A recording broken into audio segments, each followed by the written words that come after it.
Good morning, everyone watching live on BAM YouTube. Let me know in the comments where you are tuning in from. The Hot Sheet covers what you need to know about the real estate industry in a 24-hour time period. On today's Hot Sheet, I will discuss the minutes from the May FOMC meeting, Redfin's report on home price declines, and metro-to-metro home price growth variations. Today is Thursday, May 25th, 2023. I am Byron Lazine, and the Hot Sheet starts now.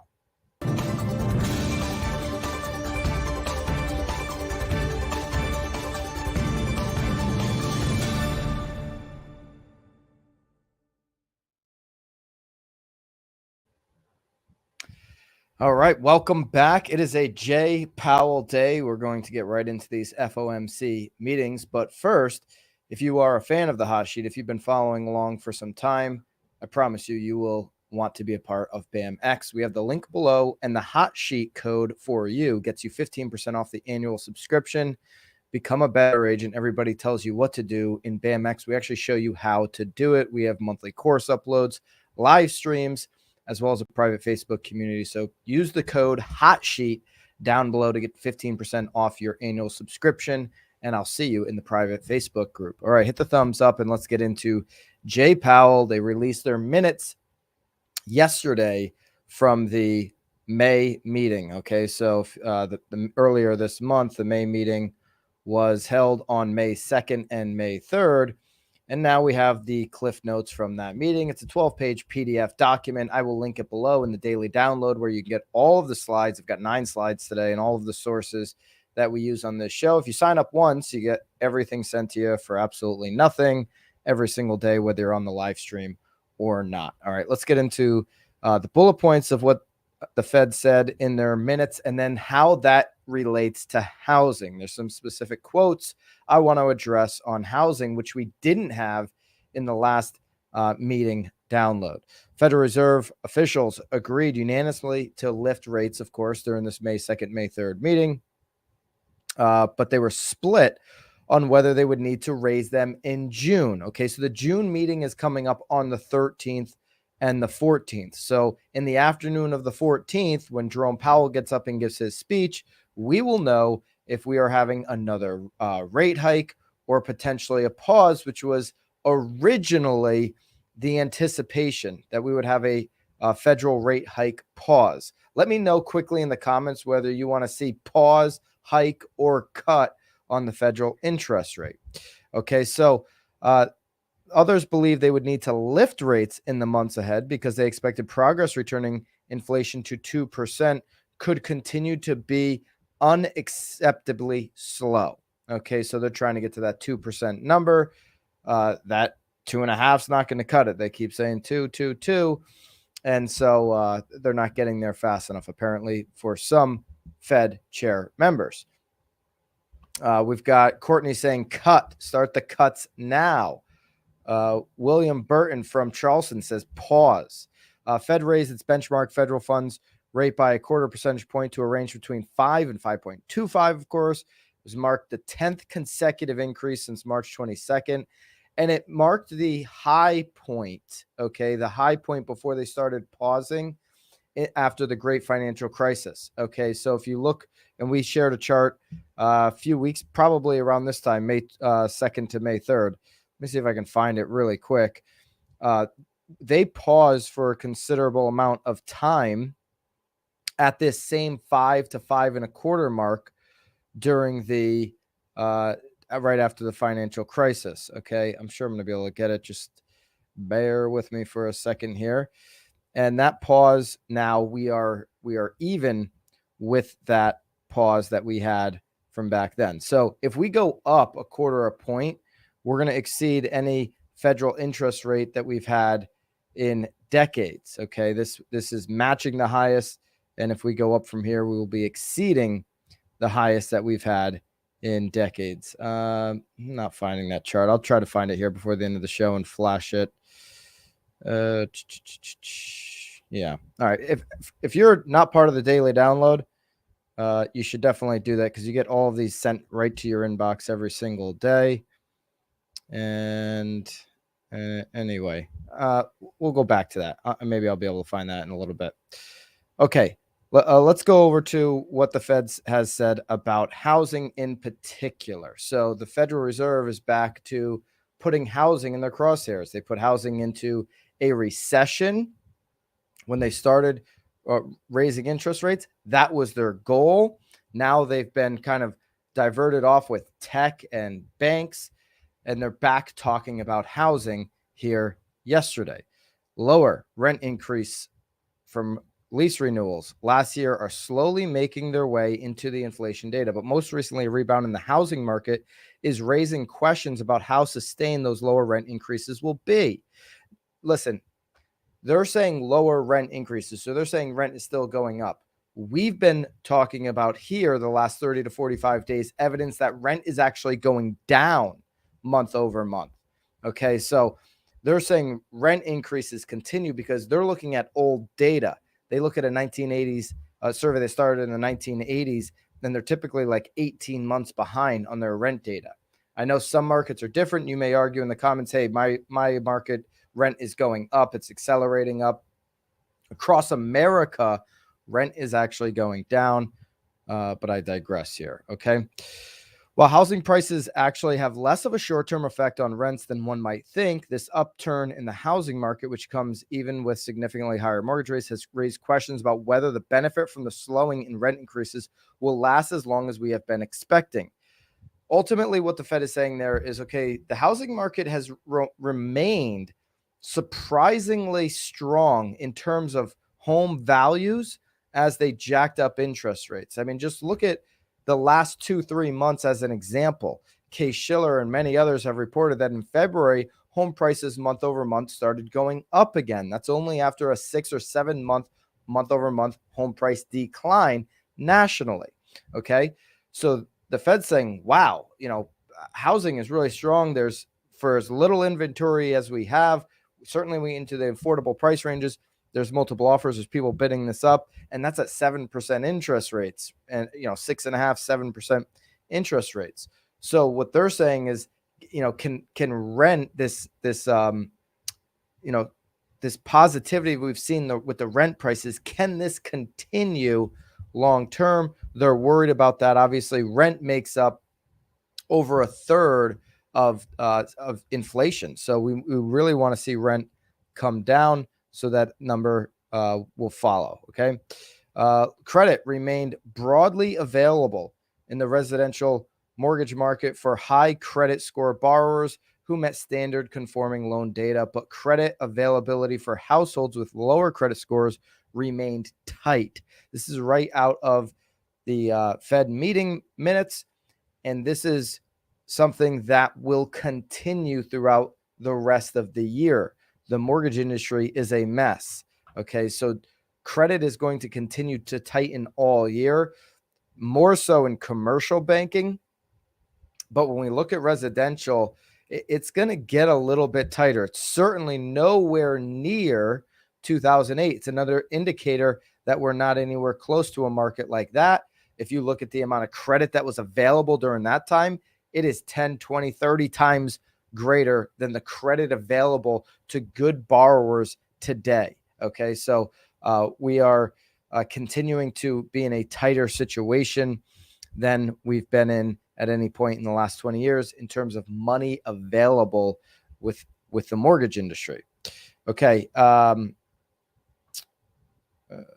Staff also noted that commercial real estate sector remained vulnerable to large price declines. So commercial real estate could face large price declines. They did not say that about residential.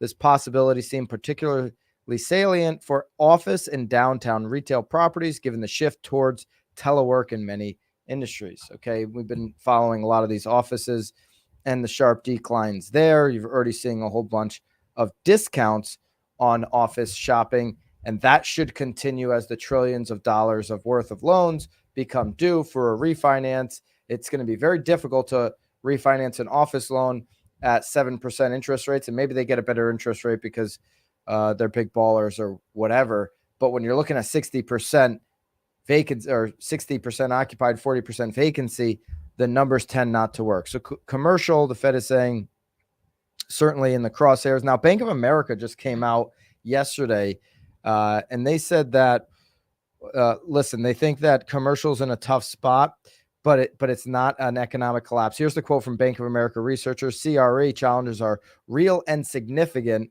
but they are manageable and do not represent a systemic risk to the U.S. economy.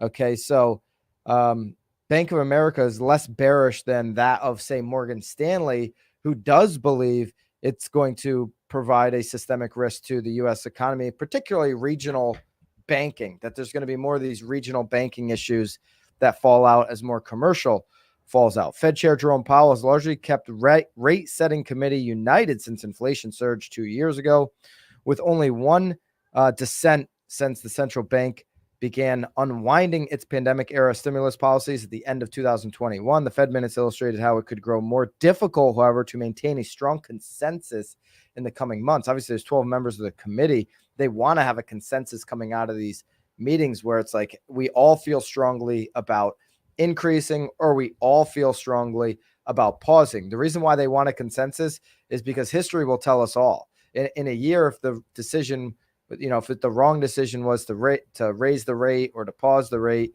and you've got kind of like a split decision there, there's going to be certain people on that committee that are going to be like, hey, we should have followed you, and other people are going to be the scapegoat. Okay.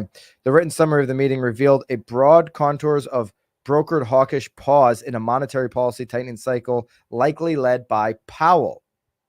Okay. Over the past 2 weeks, some officials have said inflation and economic activity aren't slowing enough to justify an end to rate increases, but others, including Powell, have hinted they might prefer skipping a rate rise in June to assess effects of their past increase. So a skip would mean, hey, we're going to raise again, just not on this meeting. A pause would mean we are pausing till we start cutting. Obviously, a raise would mean we're going to go ahead and continue raising above the level of where we saw after the great financial crisis. Okay. I don't believe, I know it, I think it was Courtney said, go ahead and cut now. Courtney, I'd love to see that too, but I don't believe we're going to see a environment here in June 13th, June 14th that suggests cutting the interest rates. That would be shocking to see. Let me see if I can find that chart again that I was looking for, because I just now realized I was looking in the wrong place. I would need May hot sheets, not March hot sheets. Okay. Getting my M's confused, I guess, here today. This would be, so if the meeting was on the 3rd, I would assume I'd have it on the 2nd or the 3rd, maybe even the 1st. There's the 3rd. Let's see if it's in here. Here it is. I found it. Way to go, Byron. All right, so this shows you where we're at since the last meeting. This is not in the daily download, but if for whatever reason you missed it, I put it out in a couple different daily downloads in the past. If you want it, just send me an email, byron@nowbam.com, and say Fed funds rate chart, and I'll just email it over. All right, so 5 to 5.25 is where we're at. You can see that in 2006, really, they started raising the rate in 2004. So as the run up, they were raising the rate as the run up in real estate was happening. Okay. So they were raising the rate to fight inflation as it was happening, not after the fact, like this time. Anyways, they capped out at that 5.25 range back in 2006, 2007. And that's where we're at right now, the 5 to 5.25. And so we are even with that. If we pause here, we'll kind of be, sitting at that same range. We continue to increase, we will go above that range. It's always a range. It's 5 to 5.25. And so there you go. That's your Fed funds rate hikes over the last 20 years.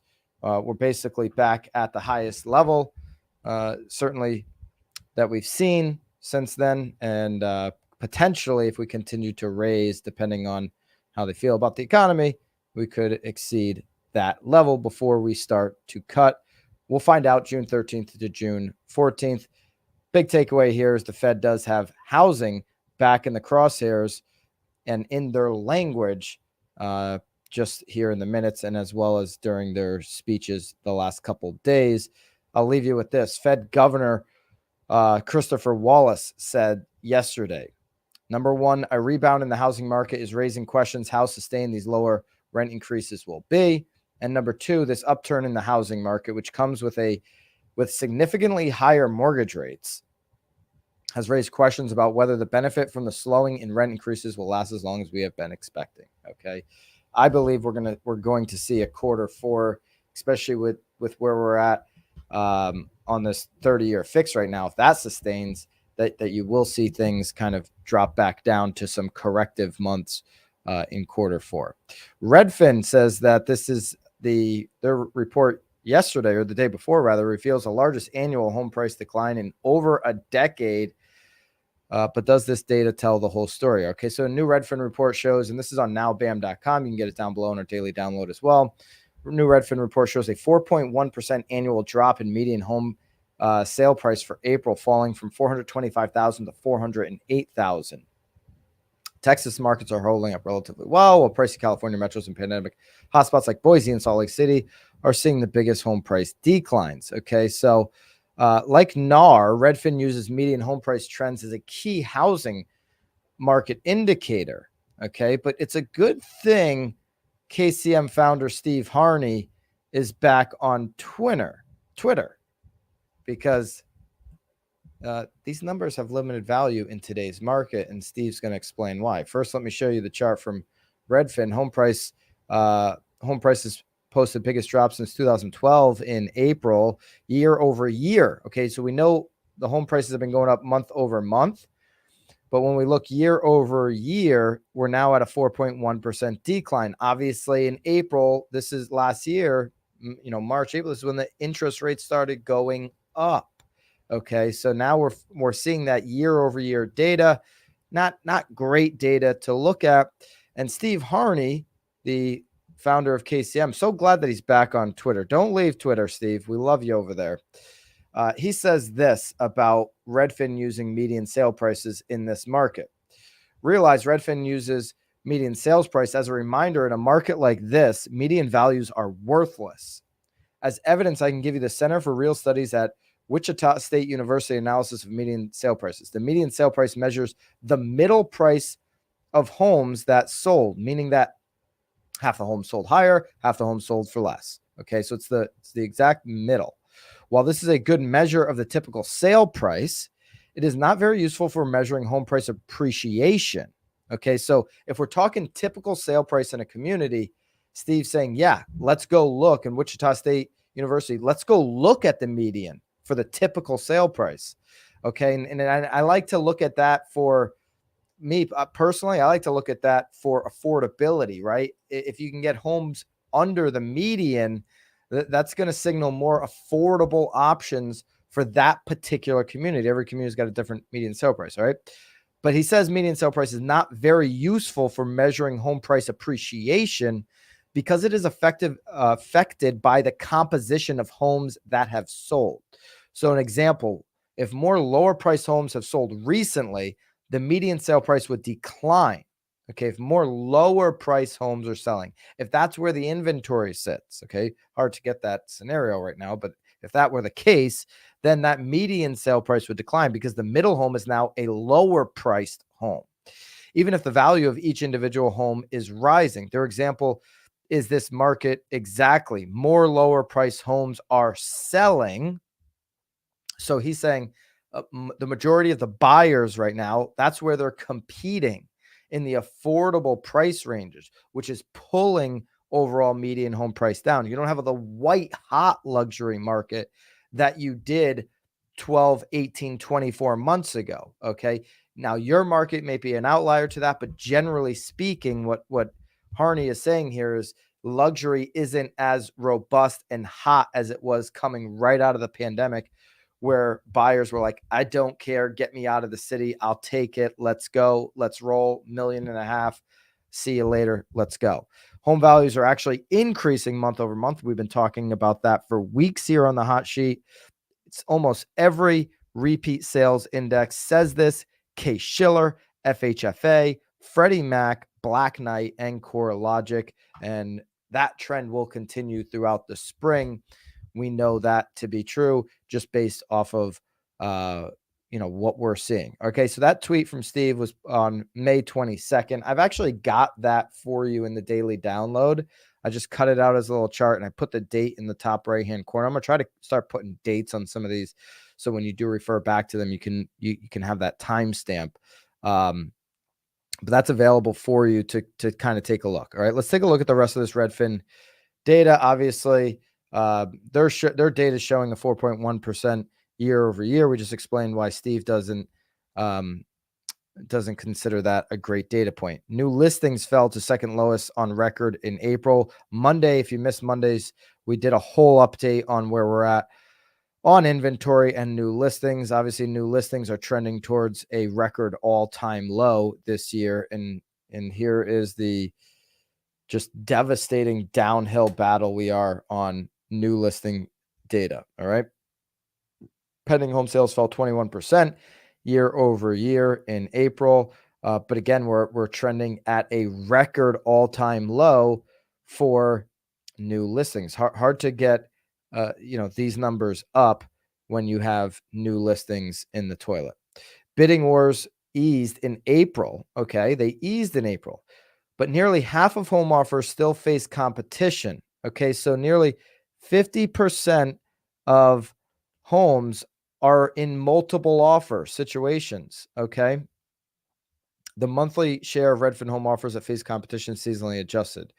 Okay, so 46% to be exact. This is now offers submitted by Redfin agents. So I don't love this data either. Your market could be a lot higher. Not every market even has Redfin agents, by the way. So I'm not going to take a dig at Redfin agents, but there may be other agents. Let me know in the comments if you agree. There may be other agents that are even experiencing higher than 50%. I think certainly when we do look at that median price point that Steve wants us to kind of stay away from on year over year analysis, but when we look at that current median price point, anything under the median price point, almost 99% of those homes right now are receiving multiple offers. In your market, are the far majority of homes under whatever the median price point is in your market? Let me know in the comments. Are the majority of those homes, obviously well-kept, moving condition homes, receiving multiple offers this spring? Certainly believe that would be the case in almost every market in America when we look under that median price point. In OKC, Jody says, if you are under 325 to 325, you're competing. The most popular price point is under 280. What's the median there, Jody? Is the median 325 to 350, or is the median? Because I know there's new construction. Jody said in the past on the stream, there's new construction in OKC under 3. That would tell me that the median price is probably under 3 too. But she says even as high as 325 to 350, you're getting that that competition. Okay. Now switching over to some of this home price variation. We talked a bunch this week. You can go back and re-listen wherever you listen to podcasts, or certainly here on the YouTube channel. Consider subscribing if you've yet to do that. That would help us out a lot. But home price growth variations, they're different, right? We talked about Fannie Mae earlier in the week having a bearish outlook on home price growth, and then Zillow's, there's a 6% spread between what Zillow thinks is going to happen. 6-7%, really. 6 to 7% spread between what Zillow thinks is going to happen, a 4.8% increase, and what Fannie Mae thinks is going to happen, which they believe home prices are going to decline. Okay. But local home price growth variations are at their widest since 2009. Okay. And that's apparent when we look from market to market. This is from Sarah Lentz from the BAM team, posted on nowbam.com. Okay, inside that new Redfin report reveals how much home price growth depends on the location. And this is why I'm curious what the median price point is in your market in the comments. Home price growth variations hit a 30-year high in spring 2022. And while they've come down, home price growth still fluctuates more than it did before the pandemic. Price growth variations tend to increase in times of boom and bust. Okay, location matters. And it's not just for, when you're in a specific county or a town, location matters for your clients. Like, where they want to be, the school, the shopping, the whatever. But it also matters from one market to the other right now. Taylor, Florida Keys realtor in the Keys, our current median sale price is $931,000. Florida Keys is a beautiful place, Taylor, and I think that sounds just about right. You would know better than I would. Certainly not indicative of the rest of the country, but shout out to the Florida Keys. Julian says, in my market, let us know what market that is, Julian. It's flipped. Home prices above the median sell faster and closer to their list price than homes below the median. The median is 550. Love to know where that is, Julian. That's an interesting take there. I'm actually very surprised by that. Love to know what market and why. That seems incredibly odd. Home price growth gap hit 13-year high during the pandemic. Woodlands, Texas. Okay. So you're getting more competition on say a $700,000 home than a $400,000 home when the median price is $550. I don't know. That seems odd to me, but I'd love to know why, Julian, if you could throw a comment in there, why you're seeing that in your market. Oh God, Apple, you're killing me, Tim Cook. You're absolutely killing me. Let me get this fixed. I want to show you this chart here.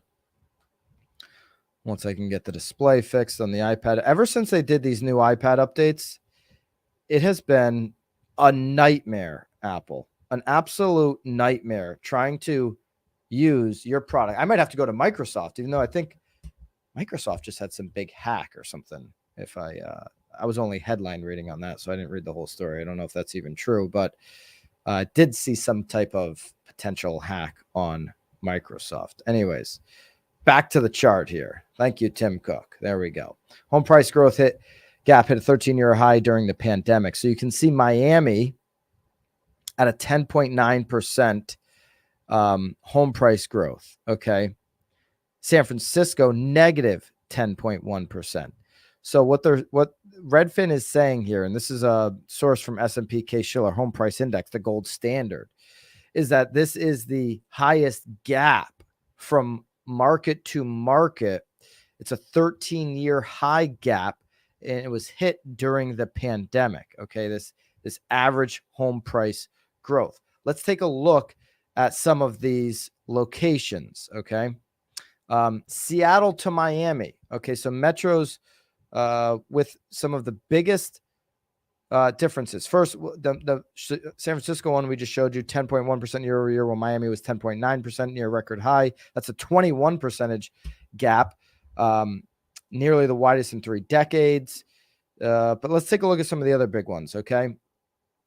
Metros with the next biggest gaps in home price growth after San Francisco and Miami are all pricey West Coast tech hubs paired with popular and relatively affordable Sunbelt metros. Okay, so we're talking the West versus the Southeast, basically. Seattle, Miami. Seattle, negative 9.4% year over year versus the 10.9% of Miami. It's like anytime you match up Miami, you're going to have a huge gap. There's a gap of 20.3%. San Francisco versus Tampa. So Tampa over on the Gulf Coast of Florida, negative 10.1% for Tampa, plus 7.7 equals a 17.8% gap. This is math, basic math here on the hot sheet. Hit the thumbs up if you love it. Seattle and Tampa, 17.1% gap. San Francisco and Atlanta. I was just in Atlanta last night for about 4 hours. Thank you, Delta, for the extended delay and visit in the Atlanta airport. That's a gap of 16.7%. Okay. And now here, if we look at home price change in the 20 most populous U.S. metros.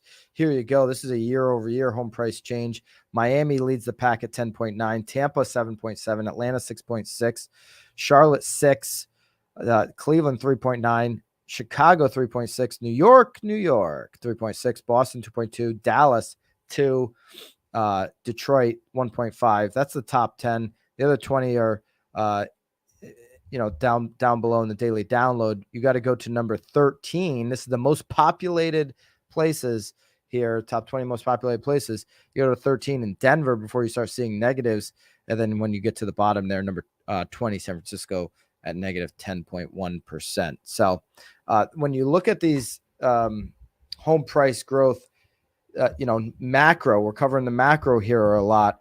Make sure, especially if it's a mainstream media headline, right? Like that Redfin headline is going to be going out there. Largest drop, in X amount of time, in over a decade. Okay.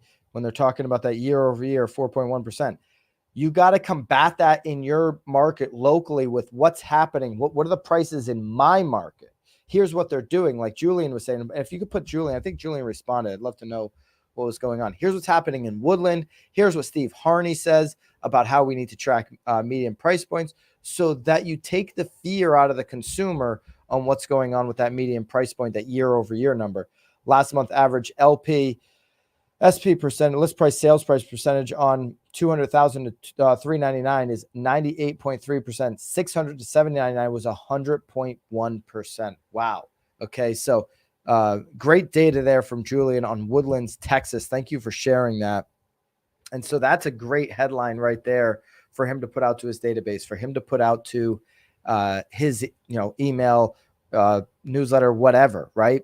And then you basically say why Redfin numbers don't reflect what's happening in Woodland. You back that up with the analysis from Wichita State, which Steve Harney shared on Twitter. You back that up with a couple of slides, and you've got a really robust piece of information that relates back to Woodland, Texas, to educate those. Because listen, most of Julian's audience, most of his community is seeing headlines.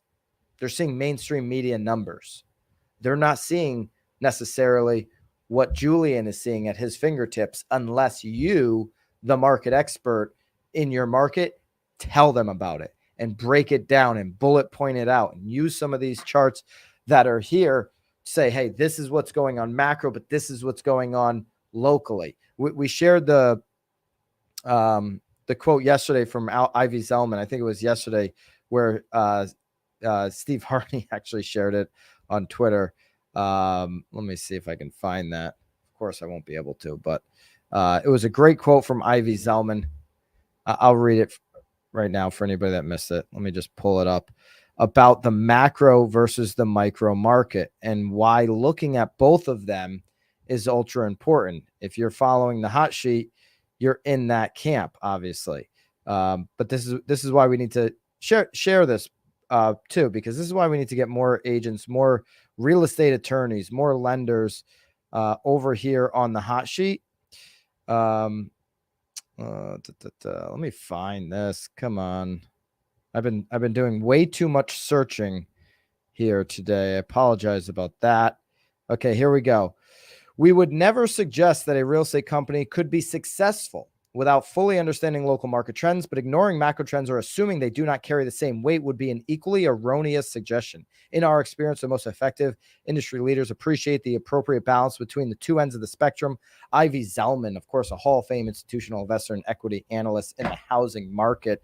That is her quote. Okay, let's take a quick look at the 10-year and where we're at. Yesterday, we had just more depressing news on the 30-year fix. Today, it looks like the 10-year is going back up. They can't figure out this debt deal. And until they do, we're going to see markets being very cautious. Certainly that they're not putting their money into the stock market until they have a reason to. And without a debt deal, they don't have that reason. We've got a 7.03% now on the 30-year fix. So 2 days in a row up over 7%. Fortunately, we're in the middle of the spring. Not fortunate for spring home shoppers, I know, but just based on activity levels, they should remain to be relatively strong because of the seasonality. When we saw this number in quarter 3, quarter 4 last year, you saw activity really drop down significantly. We get a 7% reading in quarter 4 this year. You'll see the same thing. You'll see activity drop down significantly, but we're not in that time frame right now. We're in May, and hopefully you're working with a lender that can maybe do a couple different things. Maybe it's a free appraisal or a free refi down the road, or maybe they can buy down or what have you to put your buyer in the best situation possible. Get more lenders on this show. The conversation with lenders should be daily.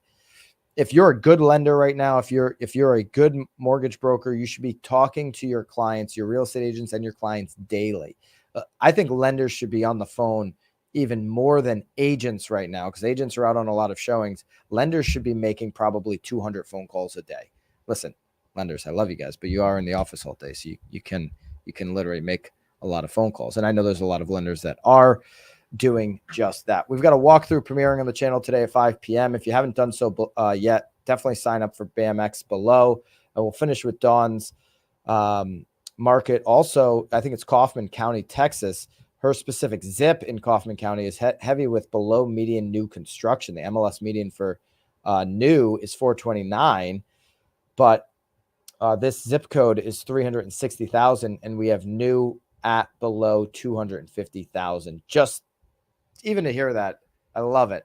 Dawn, thank you for chiming in. Julian, Courtney, all you guys who chimed into the comments, really appreciate it. I see Trey from San Antonio in the comments. What's going on, Trey? Appreciate all you guys. Thank you for tuning in today. And until tomorrow, have a great Thursday. Toodaloo.